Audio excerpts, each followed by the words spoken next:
ये global markets में भी क्या चल रहा है, वो भी ऐसे ही सुस्त हो गए अब तो? दिसंबर के बाद का सबसे खराब हफ्ता रहा है अमेरिका के लिए। लेकिन कितना, 1/4 आधा % नीचे। तो अगर ये समझो दिसंबर जनवरी पूरा निकाल दिया, फरवरी लगभग आधा निकालने आए आप, आधा नहीं तो एक हफ्ता तो निकाल ही दिया, ठीक है। और उसमें अगर आधा % घटकर 1% घटकर अमेरिकी बाजार बंद हो तो क्या है, हर हफ्ते थोड़ी बढ़ सकते हैं। इतना बढ़ गया दिसंबर जनवरी, वही कम है क्या?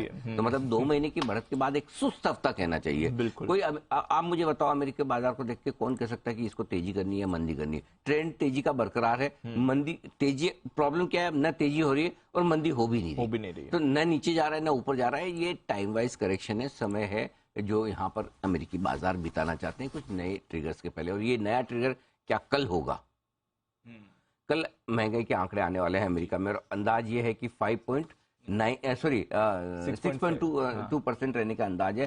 पिछले महीने 6.5% था, तो 30 बेसिस पॉइंट और अमेरिका में महंगाई घट सकती है। ये कल का अनुमान है। तो अगर थोड़ा सा अनुमान घटने का है तो अच्छी बात है, अगर कम घटे तो अमेरिकी बाजार यहां से एक करेक्शन दे सकते हैं, और अगर ज्यादा घटे तो बढ़ सकते हैं। अब आप कहेंगे इसमें क्या रॉकेट साइंस, ये तो कोई भी अंदाजा लगा सकता है। लेकिन कई बार क्या होता है कि बाजार अगले ट्रिगर की जो तलाश करते हैं, वो ट्रिगर क्या होगा वो भी हमें पता होना चाहिए। सो अब ये ट्रिगर आपको कल देर रात को मिलेगा, परसों हम उसके मुताबिक अपना तय करेंगे कि हमें 17,900-18,000 को पार करके और ऊपर जाना है, या यही 17,900-18,000 के आसपास आकर रुककर वापस 17,600 17,500 की रेंज में जाना है। ये हम परसों डिसाइड कर लेंगे।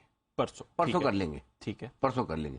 पहले तो अच्छी बात है, नहीं तो परसों हो जाएगा, ठीक है, कोई चिंता न कर। सो आई थिंक परसों तक हम ये डिसाइड कर लेंगे कि हमारा डायरेक्शन क्या रहना है। क्यों? क्योंकि एक आज हमारे पास ये भी आ जाएगा, ठीक है, ये इन्फ्लेशन का नंबर कल अमेरिका का आ जाएगा। तो दोनों इन्फ्लेशन को नंबर देखने के बाद में, और हमारा इन्फ्लेशन नंबर थोड़ा सा बढ़कर आने की उम्मीद है। मेरे ख्याल से हम 5.9 के आसपास उम्मीद कर रहे हैं, 5.7 से।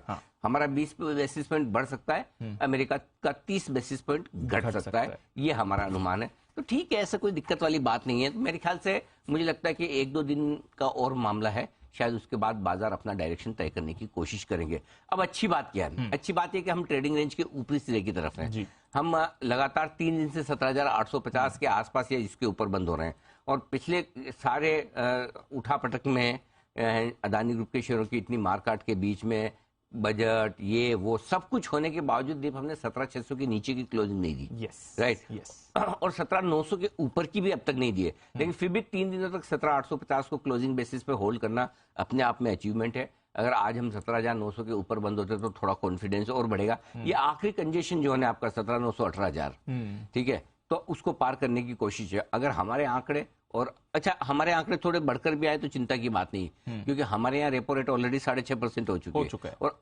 महंगाई कम है, तो आरबीआई के पास कुशन है, हमारे यहाँ तो कुशन है। दिक्कत अमेरिका की है, उनका अभी भी 4.5% का इंटरेस्ट रेट है और 6.5-7% आपका महंगाई है, तो उनको 2% का गैप भरना है। हम तो ऑलरेडी आ चुके, गैप भर के ऊपर चल रहे हैं, राइट। सो मेरे ख्याल से हमारे आंकड़े से इतना चिंता करने की बहुत जरूरत नहीं है। लेकिन अमेरिका के आंकड़े ऐसे होंगे जो हमें रेंज से वापस नीचे की तरफ आ जाना है या पार करके अब ब्रेकआउट देना है, वो तय करेंगे। अभी के मूड माहौल के हिसाब से ऐसा लग रहा है कि ज्यादा संभावना है कि हम ऊपर जाने की कोशिश करें, लेकिन ये कोशिश में हमारे अपने इन्फ्लेशन से नहीं होगा, हमें अमेरिका का इन्फ्लेशन भी बेहतर चाहिए ना, 100% इसमें कोई डाउट